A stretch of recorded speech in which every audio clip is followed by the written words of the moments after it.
Hi friends, मैं प्रतीक आप सभी लोगों का स्वागत करता हूं आपके अपने YouTube channel farmer learning with Prateek में। तो दोस्तों, हम यहां पर नर्वस सिस्टम डिसऑर्डर्स में पार्किंसन डिजीज़ के रिगार्डिंग जो है वो आज आपके साथ में डिस्कस करने के लिए जा रहे हैं। तो आप देख रहे हैं कि पार्किंसन डिजीज़ जो कि आपकी क्या है, एक नर्वस सिस्टम डिसऑर्डर है।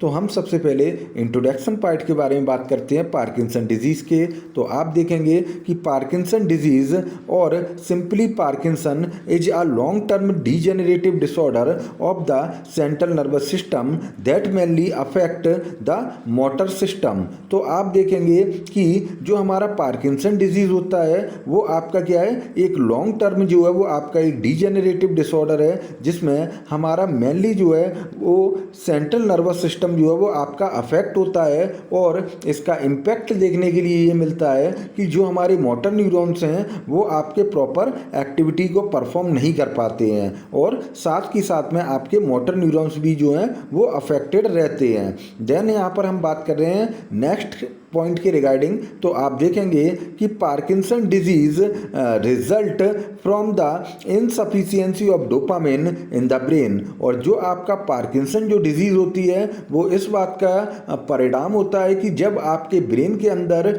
यहाँ पर डोपामिन की कमी हो जाती है तो पेशेंट जो है वो आपका क्या करता है, पार्किंसन डिजीज से सफ़र करता है and is thus categorized as a movement disorder. और इसको हम क्या बोलते हैं कि आपका मूवमेंट डिसऑर्डर के नाम से भी जानते हैं। देन देख रहे हैं आप the disease is termed by English doctor. तो यहाँ पर जो आपकी डिजीज़ है इसको यहाँ पर नेमिंग की थी आपके एक इंग्लिश डॉक्टर ने, जिनका नाम था James Parkinson, who published the first detailed description in 1817। और जिन्होंने आपका क्या किया था, पहला जो है वो डिटेल डिस्क्रिप्शन दिया था यहाँ पर पार्किंसन डिजीज़ के रिगार्डिंग इन 1817 में। देन आप देख रहे हैं कि smooth and coordinate muscle movement of the body are made possible by the substance in the brain called dopamine. तो यहाँ पर क्या है कि जो भी हमारी स्मूथ मसल्स हैं, ठीक है, और आपकी जो भी आपकी कोऑर्डिनेट मसल्स हैं, तो उनका जो मूवमेंट है, ठीक है, वो आपका किसके द्वारा जो है वो मीडिएटेड होता है, आपका डोपामिन के द्वारा। और जब हमारी बॉडी में डोपामिन की जो है वो इनसफिशियंसी हो जाती है तो ये जो आपका मसल मूवमेंट है वो यहाँ पर क्या नहीं हो पाएगा, कंट्रोल नहीं हो पाएगा। देन आप देखेंगे कि dopamine is produced in the part of the brain called substantia nigra. तो जो डोपामिन है वो हमारे ब्रेन के जिस पार्ट से निकलता है उसका नाम है आपका सबस्टेनिया निग्रा। तो देन आप देखेंगे कि in Parkinson's the cells of the substantia nigra start to die. और जब आपको पार्किंसन डिजीज होता है तो यहाँ पर क्या है कि सबस्टेनिया निग्रा, जहाँ पर आपका डोपामिन जो है वो सिंथेसाइज होता है, तो वहाँ की जो सेल्स हैं यानी कि जो न्यूरॉन्स हैं वो वहाँ पर क्या होने शुरू हो जाते हैं, स्टार्ट टू डाई, यानी कि उनकी जो है वो डेथ होना शुरू हो जाएगी। देन आप देखेंगे When this happens, the dopamine level reduce। और जब भी ऐसा होगा तो हमारे ब्रेन में क्या होगा कि डोपामिन का लेवल जो वो रिड्यूस हो जाएगा।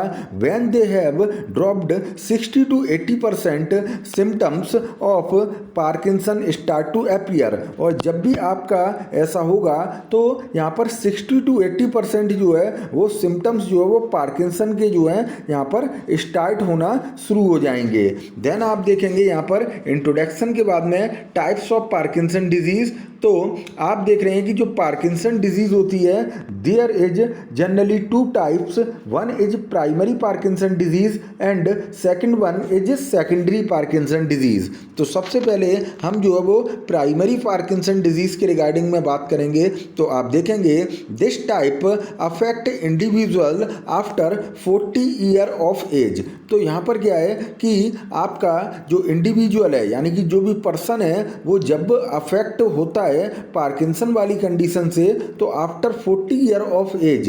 के बाद में जो है वो देखा जाता है it is more prevalent in males. तो जब हम यहाँ पर कंपैरिजन करते हैं मेल्स एंड फीमेल्स में, तो ये जो कंडीशन जो होती है मोर प्रीवेलेंट होती है आपके मेल्स के लिए। देन आप देखेंगे the majority of the patient around 80 to 85% diagnosed with the Parkinson disease have what is called primary Parkinson और आइडियोपैथिक पार्किंसन डिजीज। तो आपके जो अधिकांशतः पेशेंट होते हैं लगभग 80 to 85% जो पेशेंट हैं वो आपके यहाँ पर क्या है प्राइमरी पार्किंसन के जो है वो पेशेंट देखने के लिए मिलते हैं, और इसको हम क्या बोलते हैं आइडियोपैथिक पार्किंसन डिजीज भी बोलते हैं। ठीक है, जिसमें आपका क्या होता है कि कोई भी आपका जो कॉज है पार्किंसन का वो आपका क्या रहेगा अननोन रहेगा, नोन नहीं रहेगा। देन आप देखेंगे कि सेकेंडरी पार्किंसन डिजीज के रिगार्डिंग तो आपको यहाँ पर बताया जा रहा है कि the remaining type of the Parkinson are termed as the secondary और एटिपिकल पार्किंसोनिज्म। जो आपने देखा था कि हमारे पार्किंसन के जो 80 to 85 जो % पेशेंट थे वो सभी क्या थे प्राइमरी पार्किंसन वाली कंडीशन के पेशेंट थे। और अगर हम यहाँ पर बात करते हैं कि अगर कोई भी पेशेंट जो है वो यहाँ पर क्या है कि रिमेनिंग जो पेशेंट है जो 80 to 85% के बाद वाले जो भी पेशेंट हैं वो यहाँ पर क्या होंगे सेकेंडरी पार्किंसंस के जो हैं वो पेशेंट होंगे, जिसको हम क्या बोलते हैं atypical parkinsonism. The cause of the disease is generally known and although it is very difficult to differentiate the idiopathic Parkinson disease and secondary parkinsonism. तो यहाँ पर आप देखेंगे कि हम बहुत ही जो है वो आसानी से जो है वो आपका पेशेंट को यहाँ पर जज नहीं कर पाते हैं और यहाँ पर आइडेंटिफाई या डिटेक्ट नहीं कर पाएंगे कि पेशेंट क्या है कि आपका आइडियोपैथिक यानी कि प्राइमरी पार्किंसन से अफेक्ट है या फिर आपका जो है वो सेकेंडरी पार्किंसन या फिर एटिपिकल पार्किंसोनिज्म से जो है वो आपका अफेक्टेड है। ठीक है, देन आप देखेंगे the key difference in the patient with the secondary parkinsonism do not respond well to the dopaminergic medication. तो जब भी आपका पार्किंसन होता है तो आपका डोपामिन का जो है वो लेवल कम हो जाता है आपके ब्रेन में। तो यहाँ पर आप देखेंगे कि जो भी पेशेंट को हम यहाँ पर क्या कर रहे हैं डोपामिनर्जिक एजेंट दे रहे हैं, जिससे कि आपका क्या है कि डोपामिन का लेवल जो है वो बैलेंस रहे एसिटाइल कोलिन के साथ में। तो वो जो आपका यहाँ पर आप देखेंगे कि डोपामिनर्जिक मेडिकेशन जो है वो आपकी रेस्पॉन्स करना बंद कर देती हैं, तो हमें मालूम पड़ जाता है कि जो पेशेंट है वो आपका क्या है सेकेंडरी पार्किंसोनिज्म से अफेक्टेड है। देन आप देखेंगे यहाँ पर ईटियोलॉजी एंड कॉजेस के रिगार्डिंग तो आप देखेंगे in Parkinson disease the certain nerve cells neurons in the brain gradually break down और डाई। तो आप देखेंगे कि जो भी हमारे ब्रेन के यहाँ पर क्या है न्यूरॉन्स हैं, ठीक है, या फिर जो सेल्स हैं वो आपकी क्या होती हैं ग्रेजुअली जो है वो ब्रेक डाउन होना शुरू हो जाएंगी और यहाँ पर क्या होने शुरू हो जाएंगी डेथ होना इनकी शुरू हो जाएगी। The many of the symptoms are due to a loss of the neurons that produce the chemical messenger in the brain is called dopamine.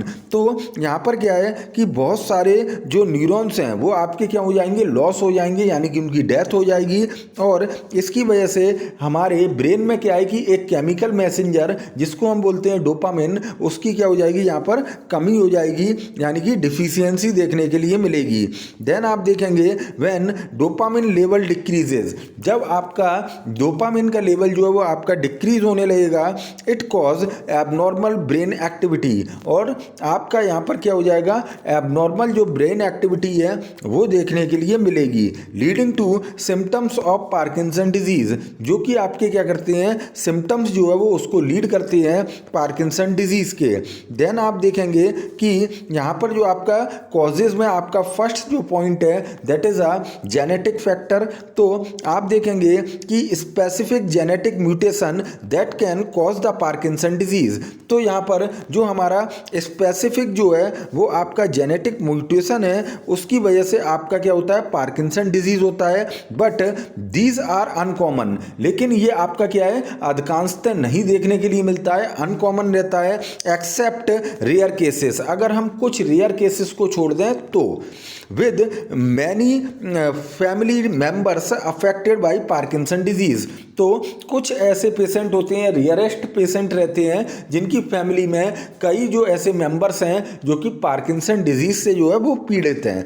अब हम देख रहे हैं यहाँ पर नेक्स्ट एनवायरमेंटल फैक्टर। तो आप देखेंगे exposure to the certain toxins और एनवायरमेंटल फैक्टर्स में increase the risk of later Parkinson disease. तो जो भी हमारे सर्टेन टॉक्सिन्स हैं या फिर हमारे एनवायरमेंटल फैक्टर्स हैं वो आपका क्या करते हैं, यहाँ पर इंक्रीज करते हैं रिस्क जो है वो आपके लेटर पार्किंसन डिजीज के लिए।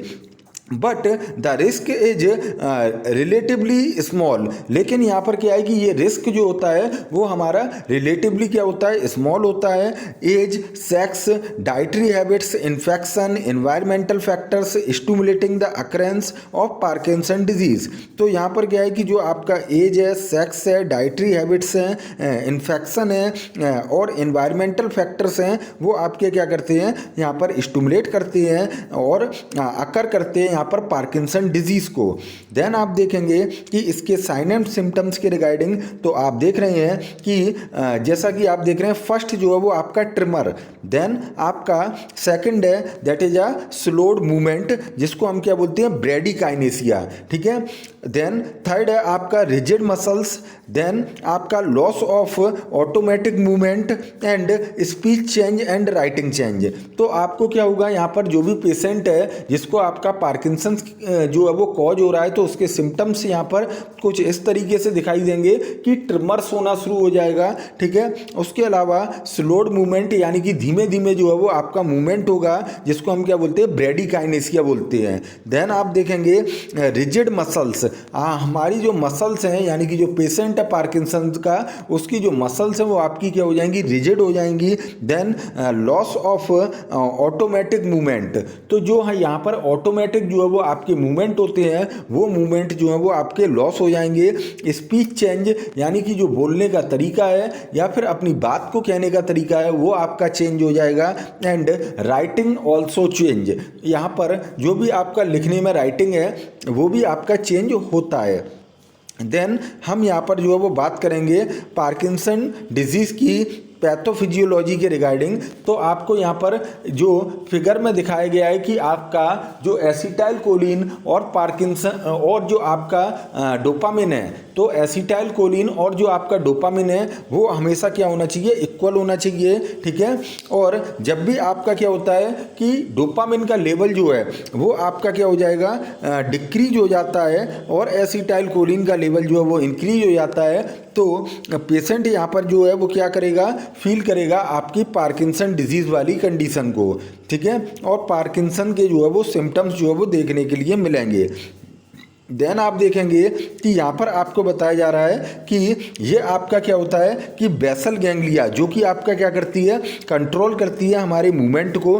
डोपामिन जो है वो आपका क्या है, inhibitory neurotransmitter in the basal ganglia. और जो हमारा इनिबिटरी न्यूरोट्रांसमीटर है बेसल गैंग्लिया का, डोपामिन, उसकी अगर डिफिशियंसी होगी तो यहाँ पर क्या नहीं हो पाएगा, बेसल गैंग्लिया जो है वो आपका कंट्रोल नहीं कर पाएगी आपके बॉडी मूवमेंट को। देन आप देखेंगे acetylcholine excitatory neurotransmitter in the basal ganglia.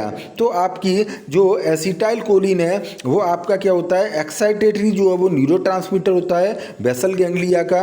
और जो डोपामिन है वो आपका क्या है, यहाँ पर इनिबिटरी न्यूरोट्रांसमीटर है आपका बेसल गैंग्लिया का। देन आप देख रहे हैं without dopamine inhibitory influences are lost and excitatory mechanism are unopposed. तो यहाँ पर क्या है कि जब भी आपका डोपामिन का लेवल कम हो जाएगा तो जो इनिबिटरी इन्फ्लुएंसेस हैं वो आपके क्या हो जाएंगे, लॉस हो जाएंगे, क्योंकि डोपामिन क्या कर रहा था, बेसल गैंग्लिया पर आपका इनिबिशन करा रहा था, जबकि आपका एसिटाइल कोलिन का लेवल क्या होगा, हाई होगा। तो जिसकी वजह से आपके यहाँ पर एक्साइटेटरी जो मैकेनिज्म है वो आपकी क्या होगी, यहाँ पर अपोज्ड नहीं होगी जो कि आपका डोपामिन करता था। देन आप देखेंगे कि neurons of the basal ganglia are over stimulated, और हमारी बेसल गैंग्लिया के जो है वो न्यूरॉन्स क्या होंगे, ओवर स्टिमुलेटेड होना शुरू हो जाएंगे, ठीक है, आपका due to insufficiency of dopamine. Then आप देख रहे हैं कि excess muscle tone tremors and rigidity, और जिसका आपको परिणाम देखने के लिए ये मिलेगा कि जो आपका एक्सेस मसल टोन होगी, यहाँ पर ट्रिमर एंड रिजिडिटीज वाली कंडीशन देखने के लिए मिलती हैं। अब हम बात करेंगे इसकी पैथोफिजियोलॉजी के रिगार्डिंग। तो आप देख रहे हैं कि environmental factors, genetic factor and degenerative diseases में lead to destruction of the dopaminergic neuronal cells in the substantia nigra in basal ganglia. तो आप देख रहे हैं कि जो भी हमारे एनवायरमेंटल फैक्टर हैं, जेनेटिक फैक्टर हैं, या फिर डीजेनरेटिव जो डिजीजेज हैं, वो आपका क्या करती हैं, लीड करती हैं, जो आपकी डिस्ट्रक्शंस हैं वो आपके डोपामिनर्जिक न्यूरोनल सेल्स के in the substantia nigra in basal ganglia. तो यहाँ पर जो आपका सबस्टेनिया निग्रा जो है वो आपका कहाँ पर प्रेजेंट है, बेसल गैंग्लिया में, और वहाँ पर आपका क्या है कि डोपामिनर्जिक जो आपके न्यूरोनल सेल्स हैं वो आपके क्या हो जाएंगे, डिस्ट्रक्शन जो है वो होना शुरू हो जाएगा। देन आप देखेंगे लॉस ऑफ न्यूरोट्रांसमीटर डोपामिन, जिसकी वजह से आपके डोपामिन न्यूरोट्रांसमीटर का जो है वो लेवल कम हो जाएगा और उसका लॉस होना शुरू हो जाएगा। देन आप देखेंगे degeneration of the dopaminergic activity in nigra substantia. तो आप देखेंगे कि जो डीजेनरेटिव जो है वो आपकी डोपामिनर्जिक एक्टिविटी जो है वो शुरू हो जाएगी यहाँ पर सबस्टेनिया निग्रा में, and imbalance between the acetyl choline and dopamine neurotransmitter, और उसका आप परिणाम ये देखेंगे कि यहाँ पर एसिटाइल कोलिन और डोपामिन का क्या है, लेवल जो है वो आपका जो है वो इनबैलेंस हो चुका है। देन आप देखेंगे कि कॉज पार्किंसन डिजीज, और जब आपका एसिटाइल कोलिन और डोपामिन का लेवल जो है वो यहाँ पर क्या हो जाएगा, इनबैलेंस हो जाएगा, तो पेशेंट को जो है वो पार्किंसन डिजीज देखने के लिए मिलेगी। देन आप देखेंगे डायग्नोसिस के रिगार्डिंग। तो यहाँ पर आपको बताया गया है no specific test exist to diagnose the Parkinson disease. ऐसा कोई भी स्पेसिफिक टेस्ट नहीं है जो कि आपका क्या कर सके, पार्किंसन डिजीज को जो है वो डायग्नोस कर सके। Your doctor trend in nervous system condition, neurologist will diagnose the Parkinson disease based on your medical history. तो आपका जो डॉक्टर होता है वो आपका एक क्या होता है, ट्रेंड पर्सन होता है, और आपका यहाँ पर जो न्यूरोलॉजिस्ट होगा वो आपका यहाँ पर आपकी जो है वो डिजीज़ की स्टेट और आपकी जो मेडिकल हिस्ट्री है उसको देखकर और समझकर ही पता लगा लेगा कि आपको क्या है कि पार्किंसन डिजीज़ है। देन आप देखेंगे a review of your sign and symptoms and neurological and physical examination. तो जो आपके रिव्यू हैं, ठीक है, वो आपका रिव्यू करेगा साइन एंड सिम्टम्स का, और जो आपके न्यूरोलॉजिकल या फिर फिजिकल जो एग्जामिनेशंस हैं उनको वो परफॉर्म कराकर यहाँ पर आपका पता कर लेगा कि पेशेंट जो है वो पार्किंसन डिजीज़ से जो है वो सफ़र कर रहा है, अदरवाइज नहीं कर रहा है। देन आप देखेंगे कि यहाँ पर जो भी आपके टेस्ट परफॉर्म कराए जाते हैं, that is first one is a imaging test. तो आप देख रहे हैं सच एज MRI, यानी कि मैग्नेटिक रेजोनेंस इमेजिंग टेक्निक से आपका MRI कराएगा, या फिर आप देखेंगे CT यानी कि कंप्यूटराइज्ड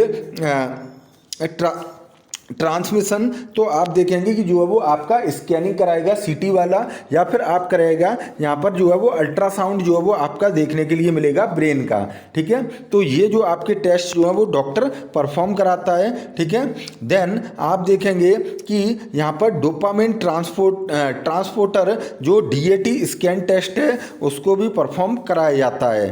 देन आप देखेंगे कि ट्रीटमेंट की अगर हम बात करते हैं तो डॉक्टर यहाँ पर आपके ट्रीटमेंट में जो है वो आपका क्या देगा, यहाँ पर डोपामिन प्रिकर्सर्स ड्रग को देता है जो कि आपके डोपामिन को क्या करते हैं, बढ़ा देते हैं, जैसे कि आपके क्या हैं, लिवोडोपा एंड कार्बिडोपा ड्रग्स हैं। देन उसके अलावा यहाँ पर एंटी कोलिनर्जिक ड्रग्स को देता है, यानी कि जो कि आपके एसिटाइल कोलिन को के लेवल को जो है वो कम कर देंगे।